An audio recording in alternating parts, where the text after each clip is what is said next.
Hello, everybody. I am very excited for this final round. We've had some incredible presentations over the last hour and a half, and now I am so thrilled to get to announce the teams that are moving forward to round two. But before I do that, I'd like to introduce my judges.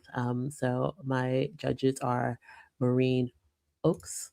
Um, Actually, hold on. My judges are Maureen Oaks, who's Global Partnerships Marketing Manager at Spotify, Erin Nair, who is VP of Audience Development at The Orchard. A big shout out to The Orchard for being a sponsor, and they were the presenter of our Artist Hackathon as well. We have Stephanie Karras, who is Senior Director of A&R Research and Analytics at Sony Music Publishing. We have Miriam O'Shea, who is Global Video Strategy and Partnerships at Epidemic Sound. And we have Ahmed Diabate, who is Senior A&R and of Artist Engagement at Duetti. So thank you so much to our judges. Everyone will get to see your lovely faces after our first team presents.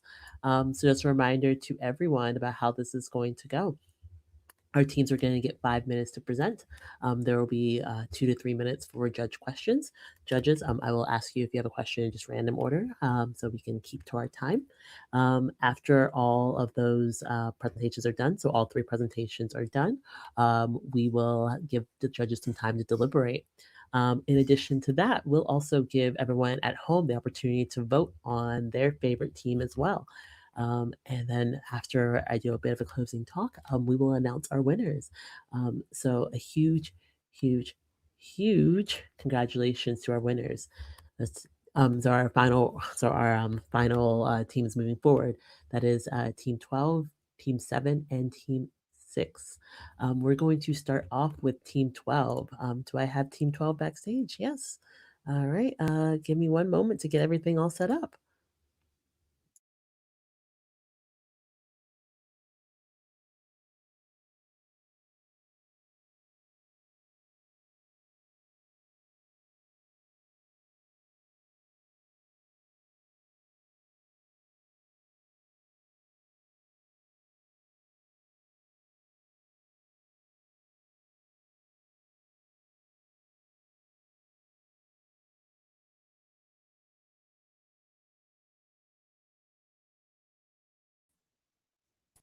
All right, we're getting you all ready and getting you all up to the screen. One moment.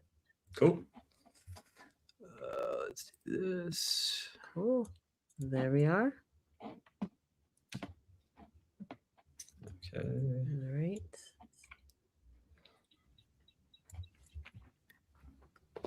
Cool. All right, let's get you.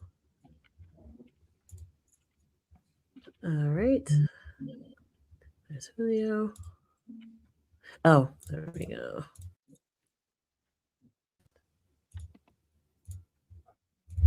Cool.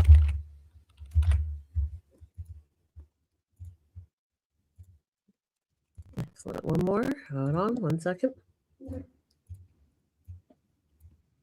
And great. Is that your whole team? Yes, we have just okay. Yep, we have everyone. Am I seeing nods? Oh, there we go. There's Jessica. There we go. We're all here. Cool. Hi, Christine. All right. One moment, guys. Okay. All right, get your slides ready to go, and I'll start the timer once you start presenting. Okay, that sounds good.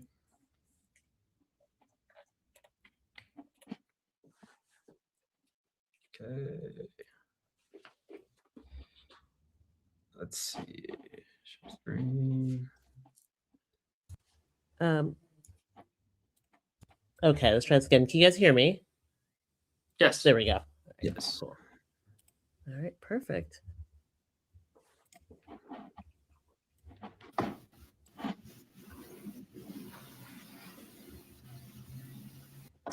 Adam, see if you can full screen the presentation, please. All right.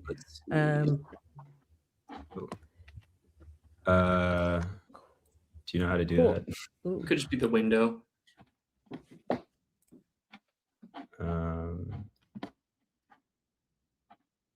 on like top right. Sorry, Top left. Yeah. top left.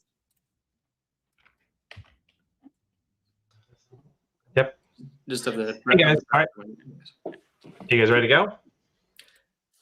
Sure. Yeah. All right, on your we're good. marks, get set, go. Good. Hello, everyone. Welcome to Remix Radar, which is the signal behind the remix, basically highlighting the economic potential of bootleg remixes. Okay, so to start out, we're just going to highlight a proven success story. Basically, we had a song called No Broke Boys released by Tinashe back in August of 2024. Didn't do that much for her as an artist. But then we have an artist, Disco Lines, who made a remix of that song, drops at EDC Las Vegas, gets a massive response. We see that response show up on TikTok. We see it tagged across the board. Fans demand a release. They notice that, they notice the signals, and then they release the song by June 6th, 2025. A month later, it is Billboard #1 in hot dance and electronic songs. In tandem with all of this, a SoundCloud remix is released right after, and this showed potential on TikTok as well, and then ends up getting released on Spotify and just generates revenue for all rights holders. So we see just this massive demand. I'm going to toss it to Ben. Thanks, Adam. Yeah, that's the case that got us interested in whether or not there was an opportunity here. And really the opportunity is that there are unofficial remixes out there. They're already made. And they have this untapped potential as potential revenue sources if they're cleared, or as marketing tools if they're cleared and they can be used in collaboration to sort of drive forward a campaign or an artist's resurgence or rediscovery. We know that remixes and remix culture is a hotbed for innovation, creativity, and discovery, and SoundCloud is sort of the nexus of that. The problem, though, is that, first of all, if there are these unofficial remixes, the rights holders are leaving money on the table by not clearing that and giving it a venue for monetization. But also, the problem we wanted to solve is that cases like this Disco Lines Tinashe phenomenon exist, and they happen, but they happen somewhat randomly. So we wanted to create a good tool for identifying these potentials. So that's our solution, is building a data-driven decision tool for A&Rs, artists, and managers. Cool. Okay, so how it works, basically the user inputs data into the tool. It could be the artist name, could be the song title. It could even be a full catalog of ISRCs. Next, Remix Radar pulls track and artist level data from SoundCloud and sorts that feed based on likes, stream count, whatever makes the most sense, whatever the user wants. And then the data is weighted into metrics based off of data pulled from the Chartmetric API. So basically we pull in social media following of the remixing artist and use that to help generate this heat score, this opportunity score. And then from here, an A&R can basically generate a licensing summary detail sheet, or they could do nothing, which they normally do, or they could issue a takedown request if they really don't want the song to be out there. Yeah, that's Adam highlighted where the data came from, but this is just a user journey, basically. I'll run through it kind of quickly, but the first step is input of all this data. I want to highlight the bulk catalog upload. That's sort of a speculative feature at this point, but it would just be XML or CSV data. Adam, next, please. Yeah, so then the next one is just the output that has a list of all the songs in the catalog search case. It would be all the songs that that the label or rights holder has the rights to. And then it would surface sort of the track info and then a lot of those performance metrics we're talking about. Next slide, next one, please. Yep. Then I mean, it has a pop-up to see if you want to see like how much of a good match this might be for the original artist, whether they need they're really in need of something like a remix to drive revenue or momentum or not. It gives you the licensing splits, so you can see if it's going to be a complex case, if it's going to be a difficult artist that doesn't like clearing their catalog, or if it's going to be pretty straightforward and you should just green light it. Next. Yeah, finally, like I said, it just gives you some resources to take to your team, whether you want to like do a pitch summary, you want to do a detail sheet to go over the details and really hash it out, or just like submit the takedown request like you normally do. Let's do the quick demo. I think we're close to time. I'm going to stop sharing and allow Alexi to demo. Yeah, basically I have maybe 10 seconds, but it works like on the artist level, on song level, and we can search. It's all live now, so it takes time to calculate those opportunity scores and find remixes. But in the end, we have a list of remixes that are found, and we are able to select them and see the opportunity, like all the way to the royalty projection for this All one, right, for example. guys. Yeah, I'm gonna have to cut you That's off it. there, Thank you. but excellent job. Thank you so much. All right, so I'm gonna bring our judges up to the stage, so they can ask some questions. All right, let's see, judges. There's Aaron, Ahmed,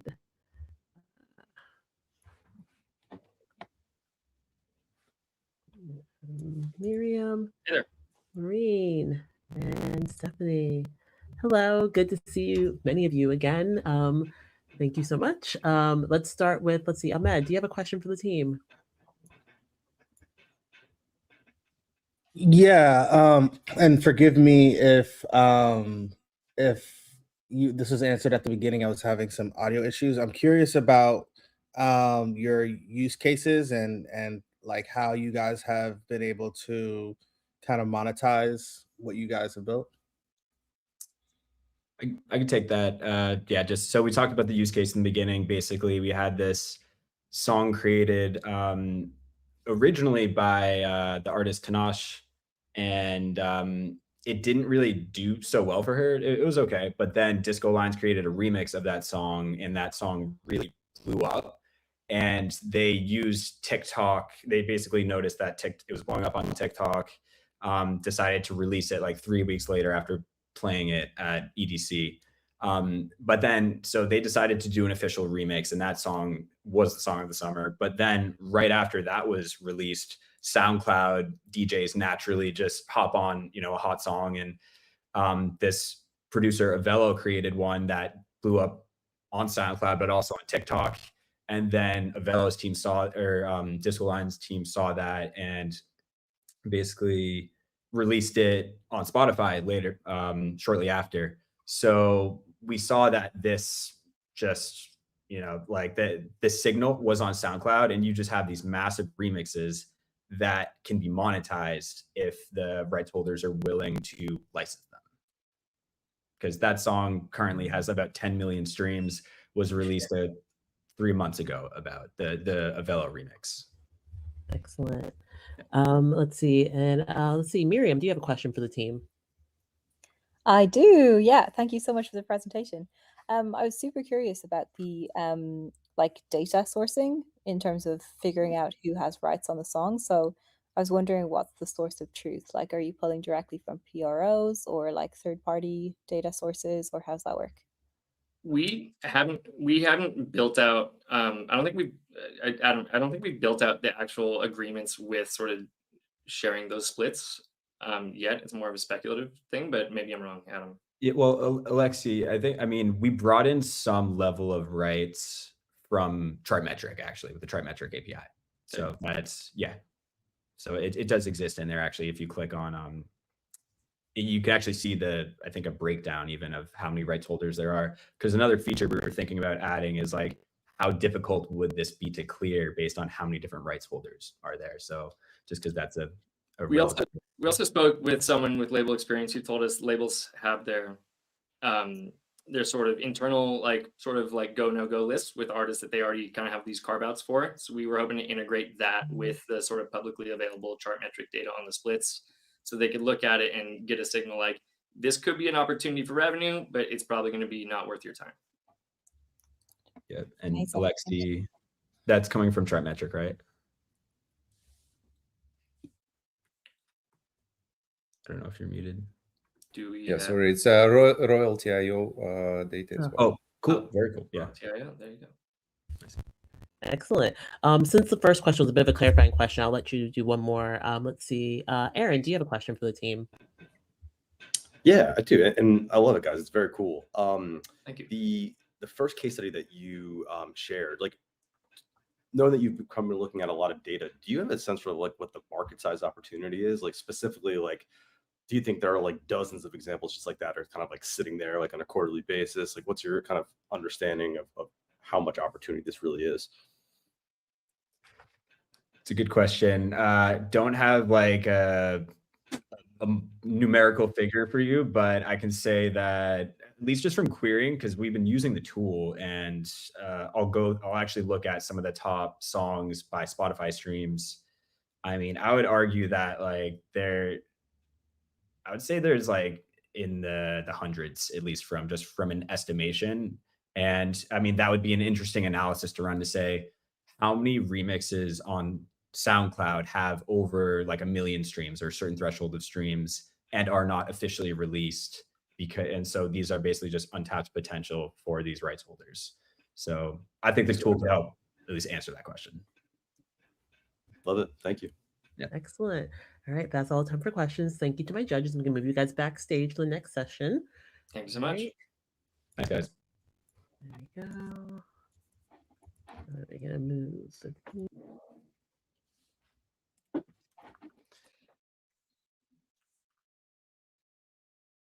Are we backstage?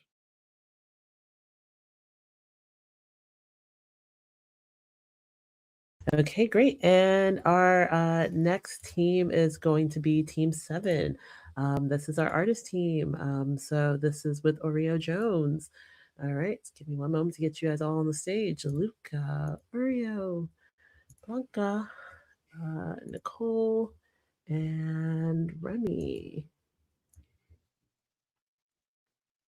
Did I get everyone? Yep. Hello, guys. All right, get your slides up and ready. And congrats, by the way. And I'll start the timer.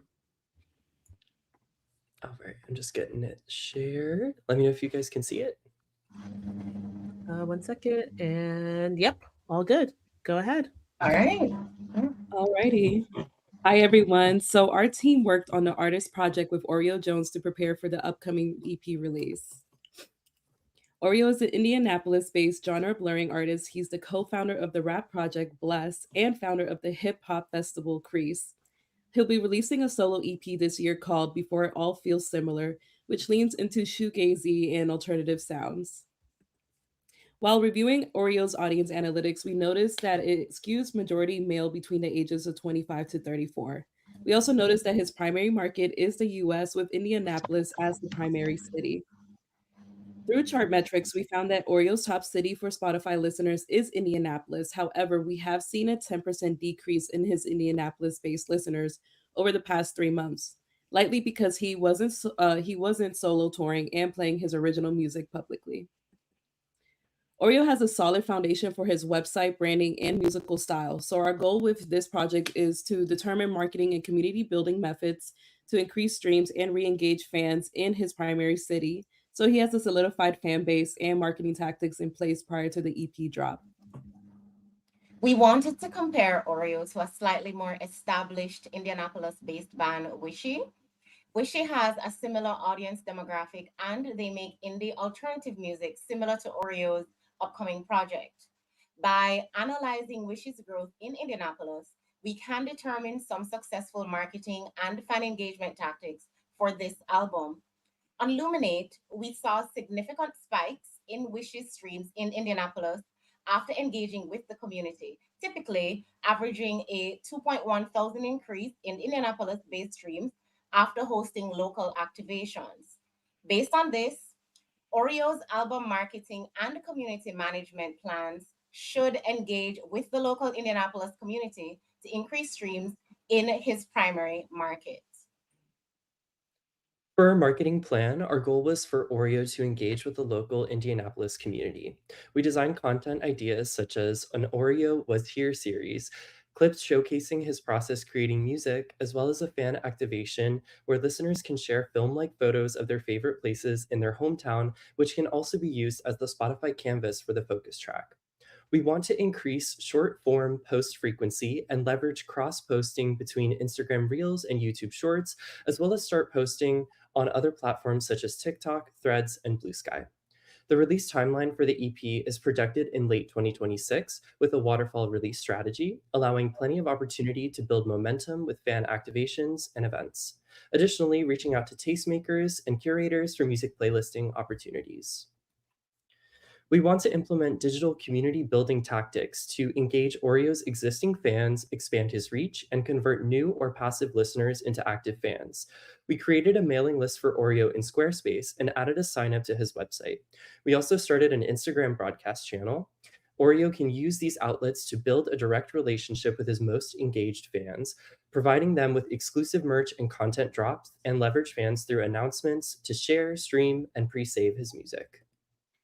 We will also host a series of in-person community building activations to really engage with these Indianapolis-based fans, such as a pop-up performance with a local record store, a tiny desk-style performance for the web series Music in Transit, a fan meetup in Spades Park, which we will also promote on Posh VIP to collect emails and numbers for push notifications and his mailing list, and a film photography listening party for the EP as well.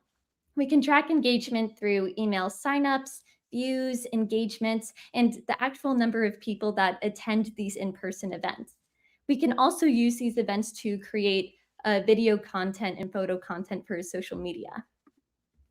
Our financial plan is pretty straightforward. We want to keep our expenses low by being creative with our social content and really leveraging Oreo's existing connections for these in-person activations. Any budget that we have available will be for professional assets and meta ads to promote the EP, especially because his largest platforms are Facebook and Instagram.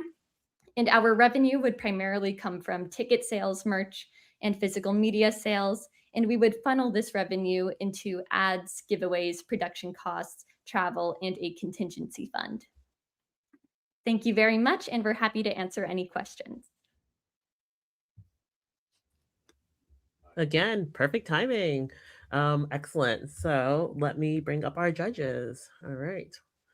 Judges, let's come back up to the stage for you guys. We have, why don't we start with Stephanie this time? Stephanie, do you have a question for our team? Yes, I do. Great job. And I'm from Indianapolis, so fun to see it highlighted in this way and artists from the area. I was wondering if you all have put any thought into what metrics of success or what you consider success. Is it focusing on growing the email, the community, or would it be measuring the streams? If there's anything you thought about that way. Yeah, definitely. Our main goal when we first started this project was to really increase his streams in his primary market, which is Indianapolis. So that's definitely something that we would be looking at as we implement all of these different marketing and community building tactics.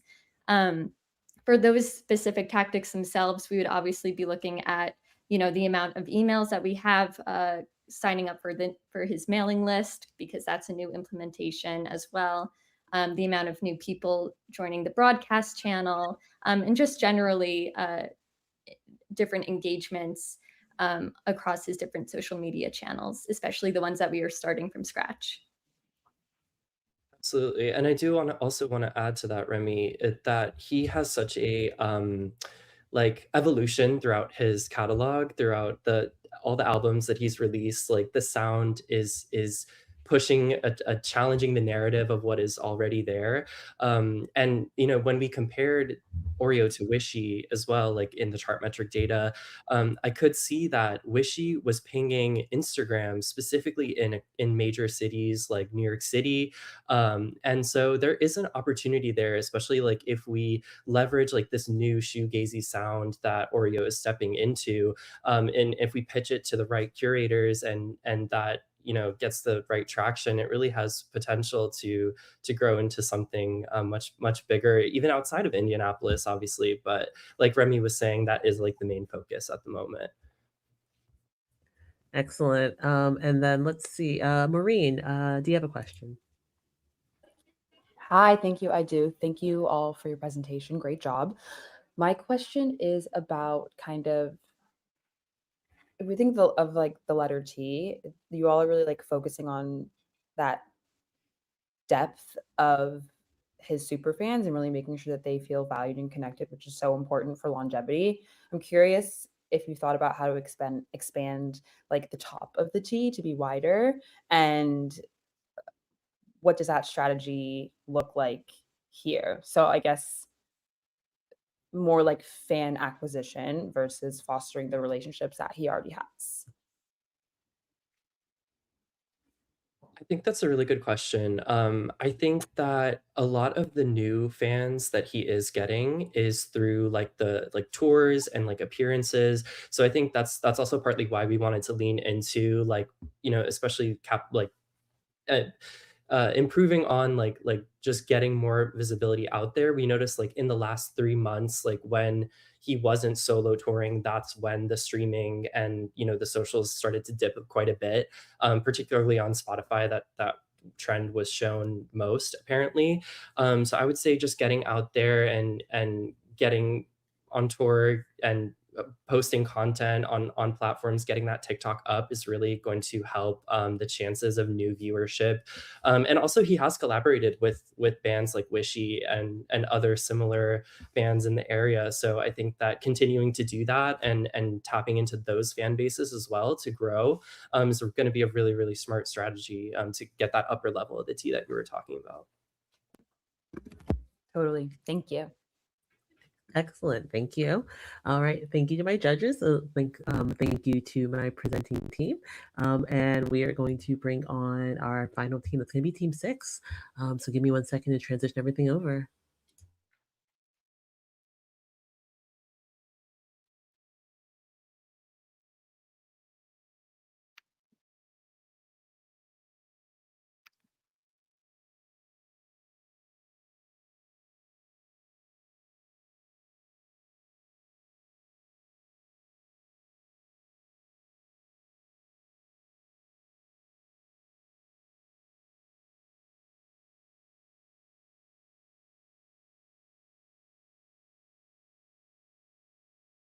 Great. Is that everyone from your team?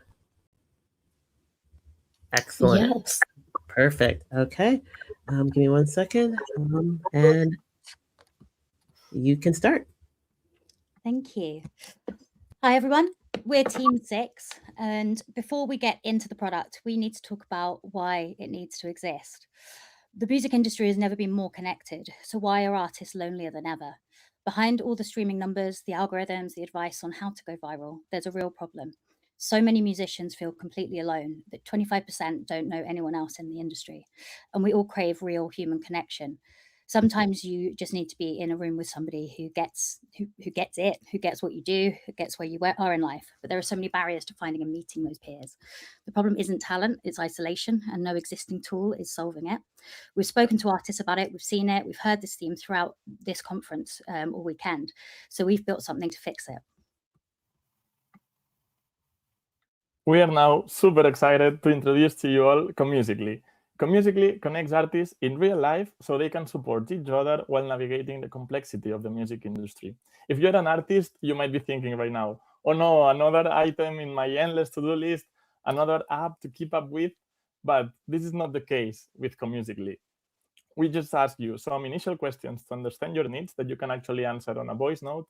We combine that with Charmetic data to understand your current stage. You choose your preferred messaging platform, and then you will soon be hearing from us with curated in-person group meetings with other artists. For instance, let us introduce you to Admire, an amazing artist from Barcelona and the very first user of Comusically. Admire logs into the platform and gets prompted with 2 questions that she answers through voice notes. I want to find healthier ways to sustain myself through the highs and lows. I love creating music videos and I direct them myself, so I believe I could be a valuable advisor to other artists. Based on the voice note, we get to know Admire and find her Chartmetric profile. She sees a summary about what she's seeking advice for and where she's happy to help. We find similar artists in similar industries and maturity, compare their wishes and schedules, and find them a spot at a table in a restaurant in Barcelona. From the 2 suggested options, Admire picks Tuesday morning, and we confirm via her favorite platform. So why us specifically? So Comusically puts artists in a room based on compatibility. So All of our meetings are intentional and data matched. We understand that social media can be very intimidating. So if you see an artist follow account, you may not want to reach out to them, and there's some power dynamics there. So we want to remove all of that on the back end and do the work for you. Most importantly, we understand that artists are wearing so many hats in their careers, and we don't want to add to that. Therefore, with Chartmetric data, all we need is a conversation, and our AI chatbot meets you where you are. In the 24 hours we had, we reached out to the community and received feedback directly from our target market, which are emerging musicians. They reiterated the themes of isolation and loneliness, as well as commenting on how barriers to the music industry were their main cause of feeling the way they did.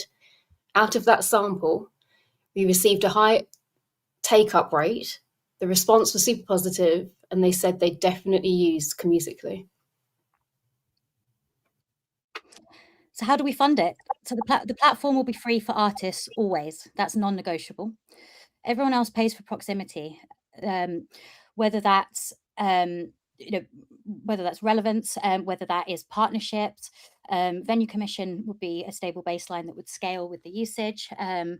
And the industry partnerships and data insights not found elsewhere will be the upside. Data stays anonymized and aggregated, but it feeds back into the community too. Artists get to see what's trending in their genre and what others are thinking about. When it comes to the rollout, the cold start problem is real, as matches only get interesting with critical mass per city. So we start small, invitation only to start, one city first, get it right, then grow. And those first artists do the work for us. If the experience is good, they'll become advocates. We don't launch publicly until we have enough artists in the city to make matches meaningful. The problem is real, the demand is validated, and the model works without ever charging an artist a penny. Connecting artists by building community, that's Comusically. Thank you. Excellent timing. Great job, guys. Wonderful.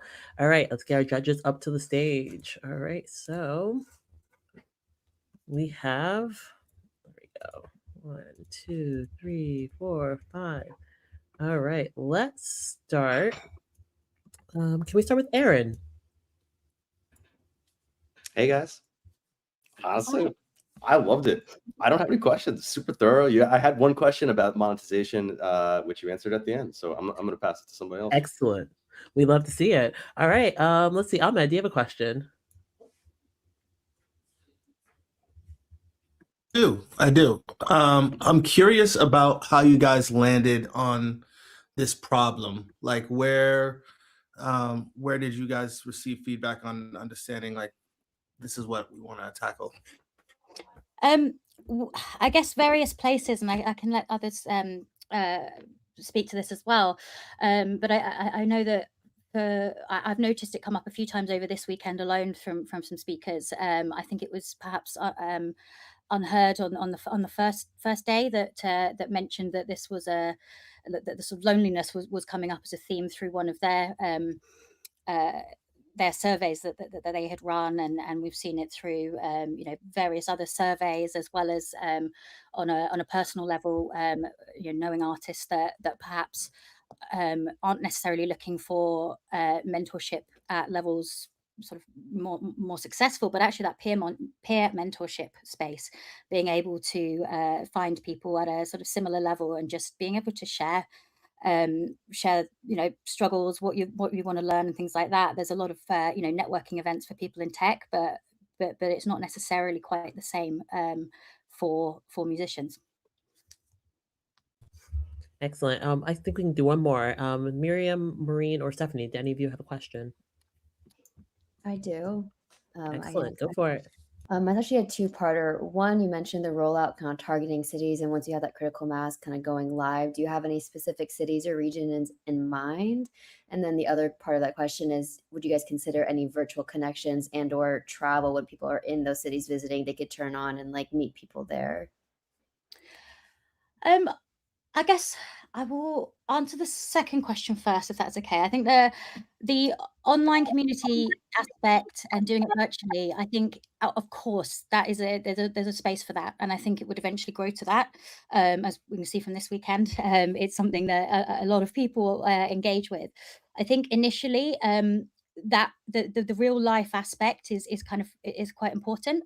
I think that's one of the things that I think we identified as just being it's an important thing for people just to have those like in-person experiences to meet people, but it absolutely doesn't preclude having the online experiences as well. We've just kind of focused on this as the initial MVP, I suppose. And I think as well, a lot of brands are focusing on sort of in-person activations and so on at the moment, and just kind of getting, it's the post-COVID effect, isn't it? Everyone's sort of craving that human connection in person. So that's kind of why we've gone this way.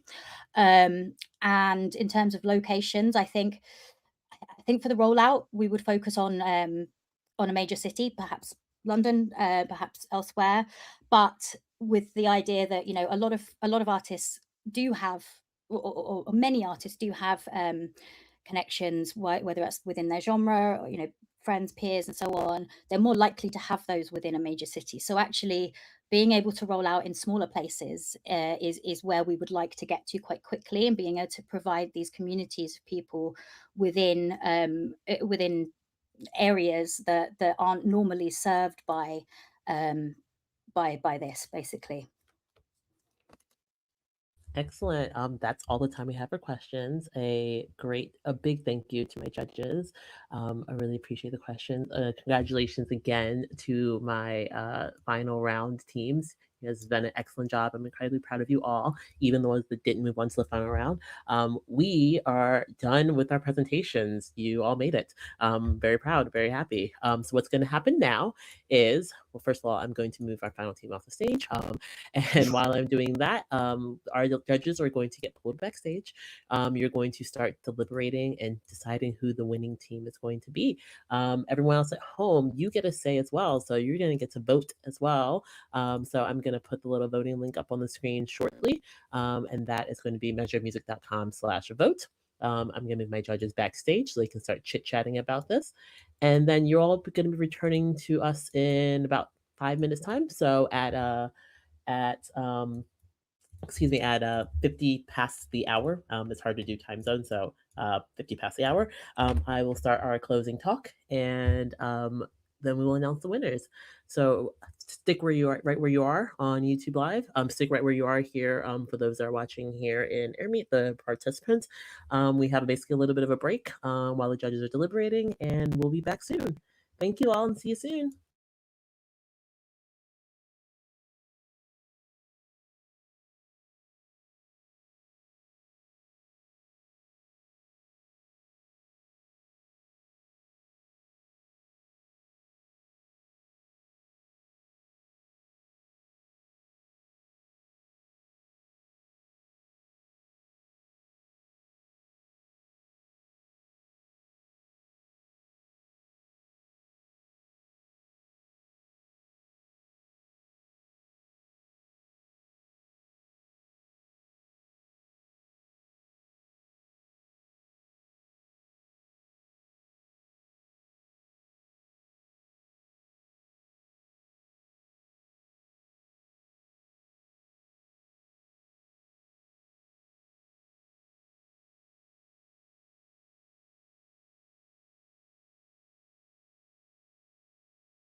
Well, we've made it through another Measure of Music. Thank you all so much for watching. Thank you so much for all of your time and your effort. Huge congratulations to all my participants. Even those that didn't move on to the final round, even those that haven't won, you did an excellent job. You're all winners, obviously. But before we announce the winners, I always do a closing talk. It's my little moment to get on my soapbox and talk about why this conference exists, why it matters, what's happening in the world around me. So every year I tell myself, this time make it light, make it fun, make it about the power of music. But unfortunately, every year the world makes that feel impossible. So I will talk about the power of music. I will talk about the power of community, but I also have to point out that the reason why things like this exist is because we need some light in the world. Um, so last year I said we need to resist. And I said joy is a form of resistance. I still believe that. Not as a cute quote, but as something practical. Because Measure of Music is almost two-thirds people of color. It's full of immigrants, queer folks, gender minorities, people who have been historically been told, directly or indirectly, that they should stay small, stay grateful, and stay quiet. Oh, and last year, someone DM'd me to say, after I spent 10 minutes talking about resistance and joy, that they were offended that I didn't explicitly talk about a specific war or a specific group of people. I'll make this clear first of all. And I will stand on the side of the oppressed, the colonized, and displaced people in every country all over the world. Not every war or political unrest gets equal attention and representation. And I'd be here all day if I said everyone I support, but know that I'm proud to always be on the right side of history. And our existence isn't neutral. Whether we like it or not, it's political. Thriving in a world that's often wants you to shrink is political. Building community anyway is political. Sharing knowledge anyway is political. And in this day and age, even believing in science and data is political. Measure Music is just a conference, but it's also a statement for the past 6 years. But this is last year of Measure Music in this form. I don't know what next year looks like. I don't know if there will be another conference. I don't know if there will be another hackathon. I don't know exactly what next is. I just know that this is the last time Measure Music will look exactly like this. And because of that, I want to tell you how we got here, why it started, what it accomplished, and why I'm choosing to end it now. 6 years ago, I started this because there were mass layoffs in the music industry during COVID, and I wanted to do something about it. 6 years later, I'm disheartened that there's still so much uncertainty in this industry. But I'll digress. At first, I started doing one-on-one calls with 2 people each week. I still do some version of this now, but I hit a ceiling fast, and my calendar got booked out months in advance. And that's when I realized I was repeating the same conversation and again and again. I don't blame those people. I just knew I could do more, so I did. I was talking about women being a woman in the music industry. I was talking about being a person of color in the industry, an immigrant in the industry, and a lot of conversation with people trying to break in, progress, or how to be a music data professional taken seriously in the industry.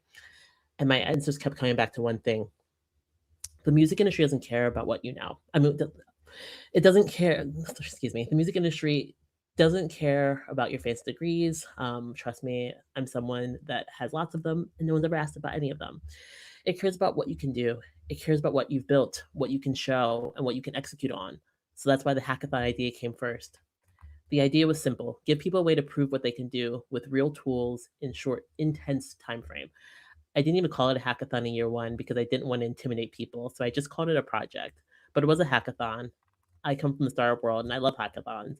I've seen how quickly they can accelerate someone's career and open up a world of possibilities. And while I was planning year one, people said, I can't do the hackathon, but can I watch talks? And I was like, what talks? I was planning on maybe like 3 talks from a few companies whose platforms and APIs I loved. And then I realized I probably needed to be more than that. And that's generally how this became a conference. I went from a couple of sessions to help with the hackathon to 3-day conference. In year one, around 1,000 people signed up. The next year, around 2,000. And then just shy of 3,000 the following year. Plus, every year, about 100 people, you wonderful people here that I can see saying such sweet things, build and finish projects. It's been chaotic and beautiful, and somehow we make it through with the help of my husband, John. He's an absolute angel that takes the overnight shift every year and helps me with the conference throughout the year. So in year one, I couldn't pay my speakers because I hadn't raised money yet. I pieced everything together with duct tape, Zoom, and the added advantage that both John and I are developers. Year two, I got a grant from PRS Foundation's Power Up program. That grant made me realize, oh, this could actually be real. And then when I made the decision to become, and that's why I made the decision that became a cornerstone of Measure Music. I wanted to pay my speakers, not in exposure, not in vibes, but in money. because this conference is made up largely of people who were historically underpaid, gender minorities, people of color. Every report you read says the same thing. There is a pay gap across gender, across ethnicity, across basically anyone who is an cis straight white man. I did not want Measure of Music to contribute to that problem. I wanted to push in the other direction, even if it was just one small corner of the industry. So every year I raised money and paid speakers, I paid staff, I paid the people who helped run the weekend, and I didn't keep any of it. Not because I'm a hero, but because the point was build something accessible, inclusive, free to attend, and fair to the people contributing. And here's the truth. It's only possible because sponsors took a chance. Chartmetric has been with me since day one. Luminate since year 2. The Orchard has been here since year 3. The conference literally couldn't exist without sponsors. So thank you so much. But here's the other truth. I don't have enough sponsors anymore. In the year I raised the most money, I raised about $40,000. This year I raised the least I've raised in the last 5 years. I raised $15,000 and I had no new sponsors. I understand why. There's been layoffs, org changes, acquisitions, budget tightening, everything is shifting. And unfortunately, that means I have to shift with it. But regardless of the reasons, I can't run the conference at a loss.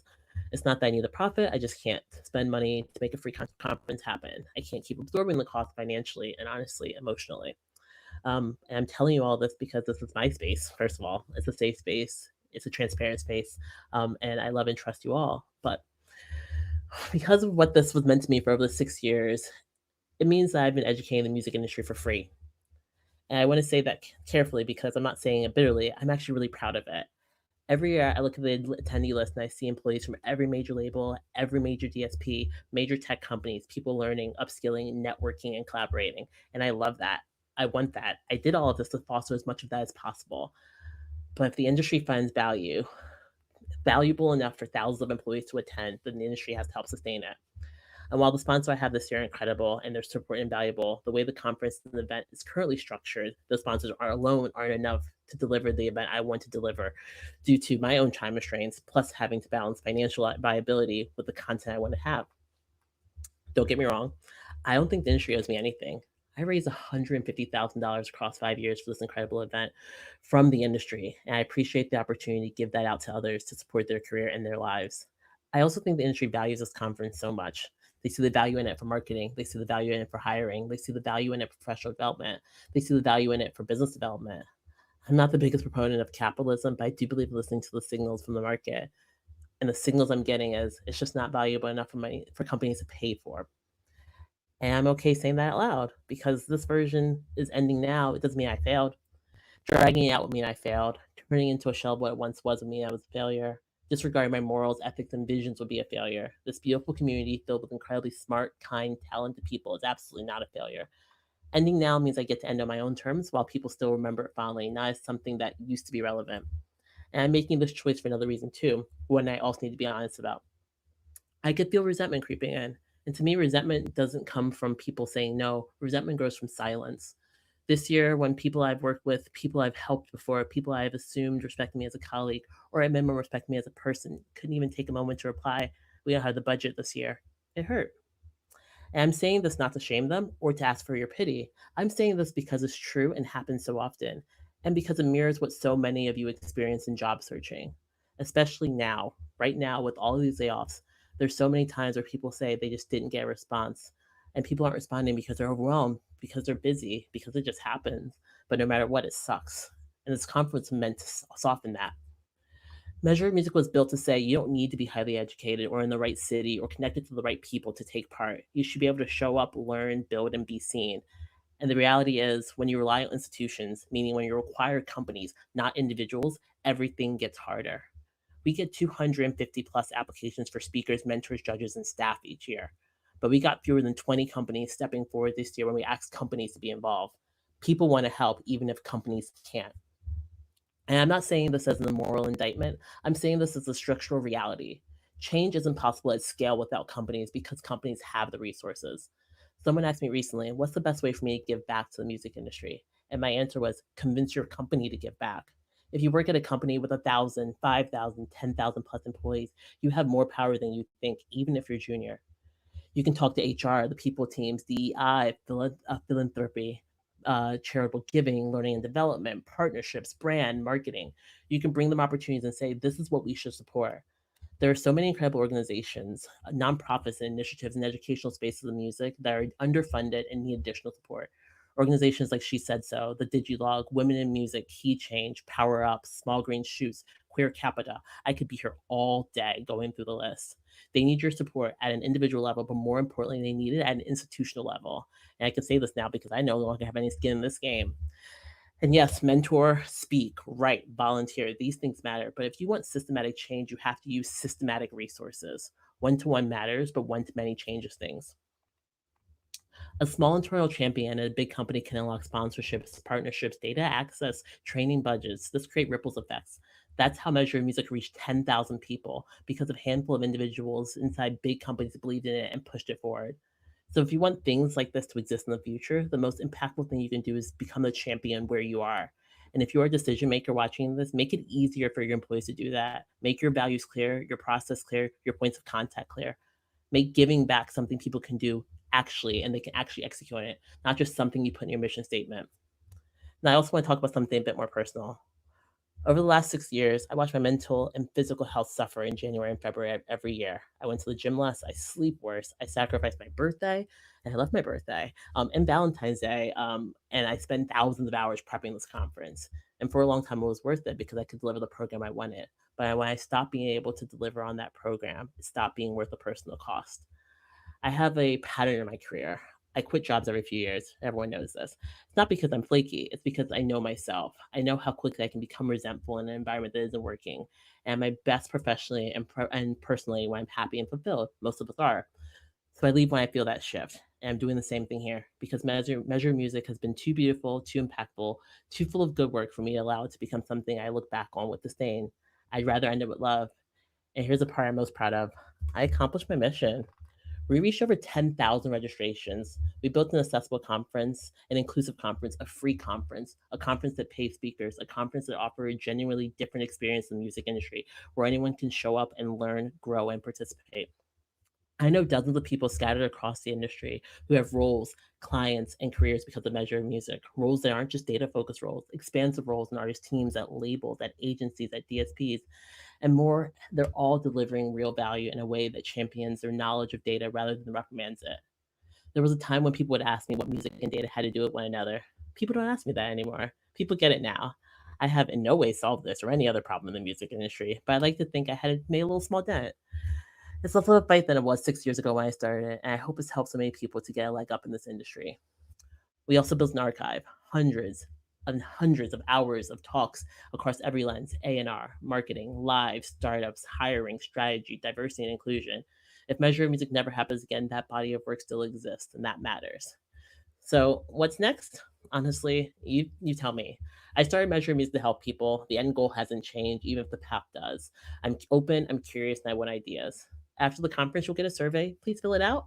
There'll be questions, not just about feedback for this year, but what you want next. I've attended, if you've attended multiple years, especially tell me what you want to see the next version of this community look like. A hackathon, smaller meetups, a training program, a fellowship, partnership, something entirely new. I don't know yet, but I want to build whatever comes next with the same spirit: accessibility, inclusivity, practicality, and real. So with that, I want to say thank you. Thank you to you all. It's been a good time. I've had an incredible time. I've had incredible sponsors that have helped make year 6 of Measure of Music a success. Measure of Music is presented by Chartmetric, my business besties. They are a music streaming and social data platform with additional support from The Orchard, a distributor and artist and label services company, also our artist hackathon presenters. It's also presented by Luminate, a global entertainment music data analytics provider. Abbey Road Red, the innovation department at Abbey Road Studios. And our hackathon location sponsor was Abbey Road Institute. It is impossible without you. Thank you so much for believing in me and in this. And with that, it's time to announce our winners. Judges, are you ready?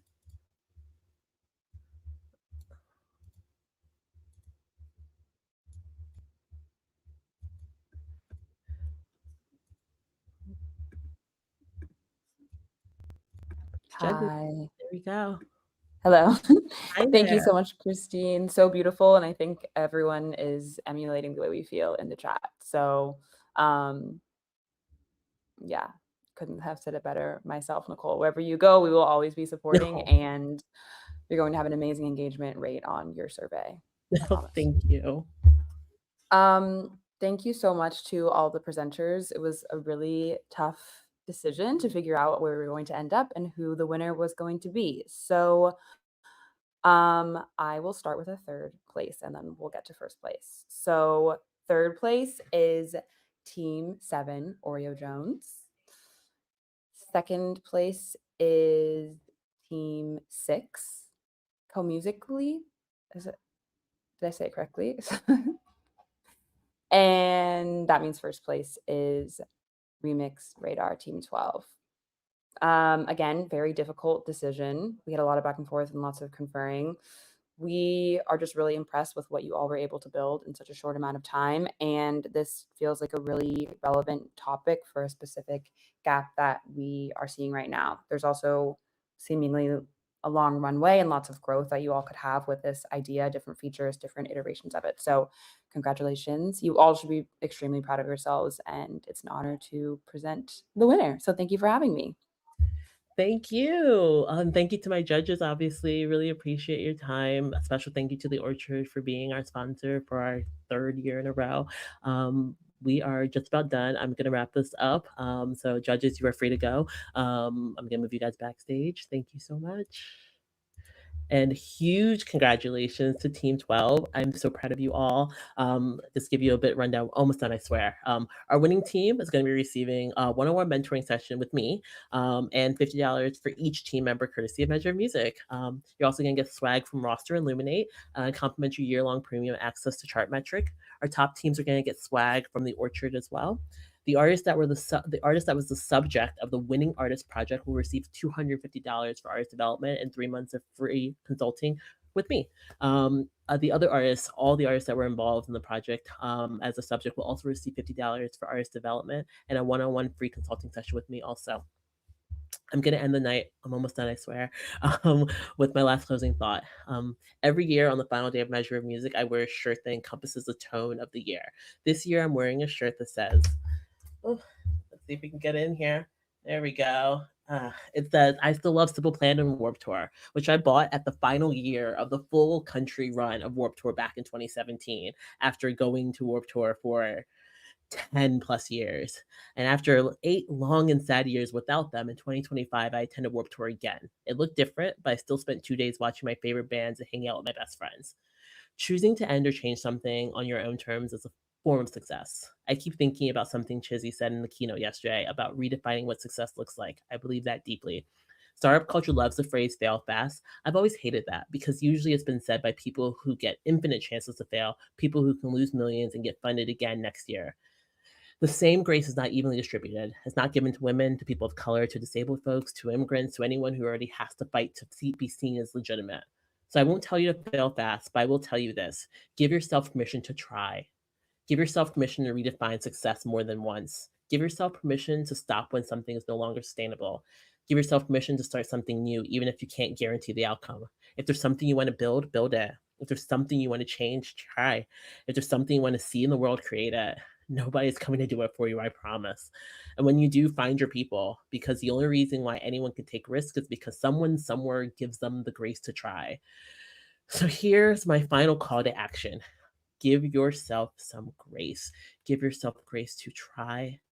Give other people the grace to try. And if you're inside an institution with resources, use that power to let people try.